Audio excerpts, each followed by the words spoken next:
I'm Rosa Mendez, and I'm here at the #1 Long Island broadcast, Monte and Pharaoh. I had the best time ever! Hey, listen, Daddy, you're listening to the #1 broadcast, Monte and Pharaoh, Daddy, in Long Island. The best pro wrestling broadcast of all time, I think. Jimmy, I got to tell you, man, it feels good to be back on YouTube. It was quite disappointing what happened to us, but we bounced back fairly quickly. Well, what else would we do? We're almost at 5,000 subscribers. Well, speaking of that, man, we need more members. Okay. What do you think we need to do to get the people of those 5,000 subscribers to come on and join the team as a Monte and a Pharaoh member? Nudity is out of the question. Any other ideas? I don't know, man. I don't know.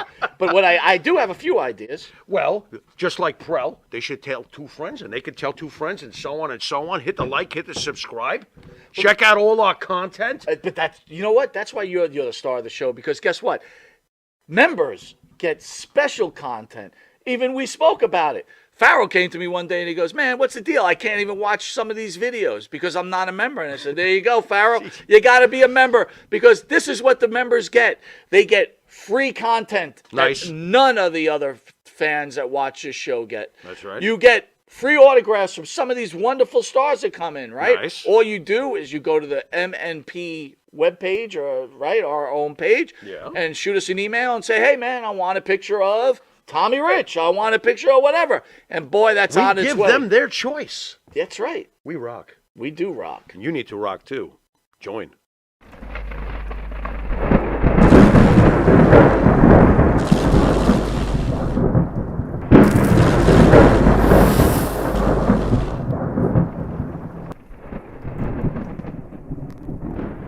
This dude's crazy. Yeah. Jimmy, the Pharaoh's final question, please.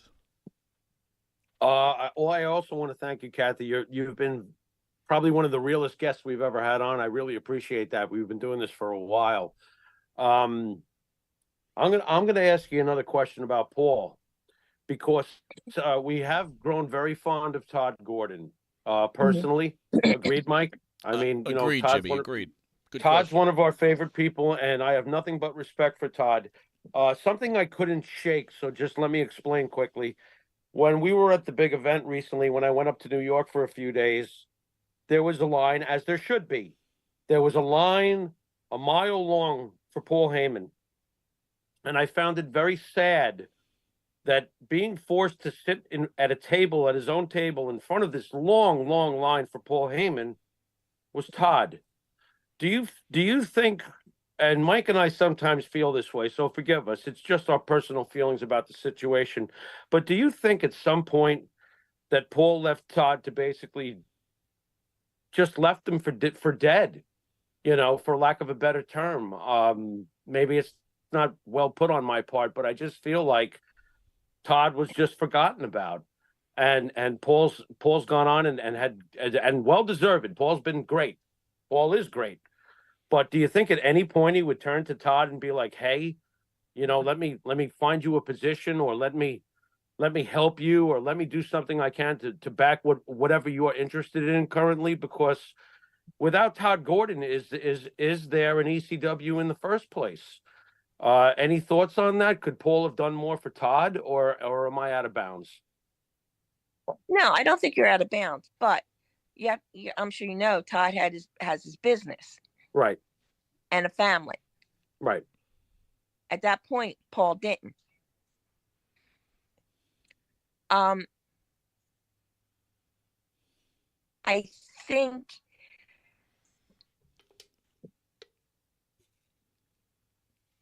Paul could have maybe said, do you want to come and do something? But to be honest, I don't think Tod would have. Why?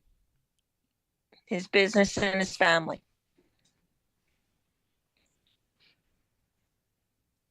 That's fair enough. I've just always wondered why, it always felt that Paul left him in the rearview mirror, and I'm only speaking as a fan. So that's why I understand. No, there was times when we would be shooting promos to literally 3, 4 o'clock in the morning. Mm-hmm. And I was never in them, but I had to drive everybody. So I had to stay there. And to see Paul work that way, I had an immense respect for him. I still do. At the time when I was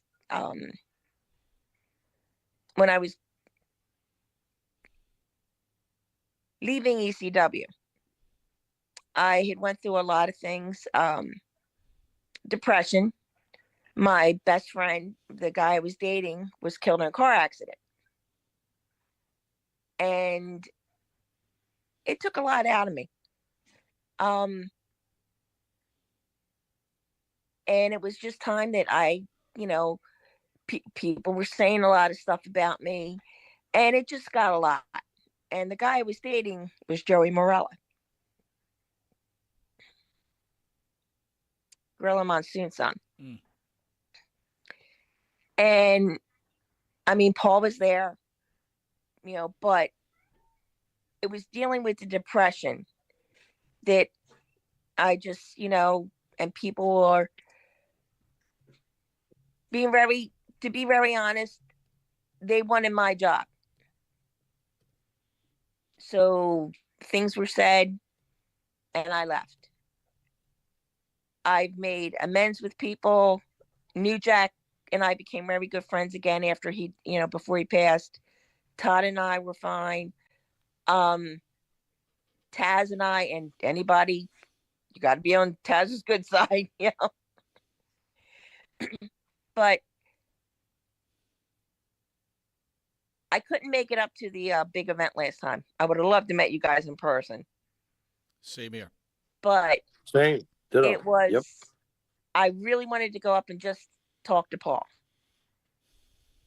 But we email back and forth every so often. And I know I'm going to sit down one night and we're going to sit and chat and clear the air. Wow. Kathie, I want to thank you for taking your Friday night with us. If you're going That's okay. It's snowing down here. if you're going to events, I wish any fan out there, please reach out to Kathie Fitzpatrick. What she's done for the industry and what she's done for the wrestlers on an individual level cannot be stated well enough, at least by me.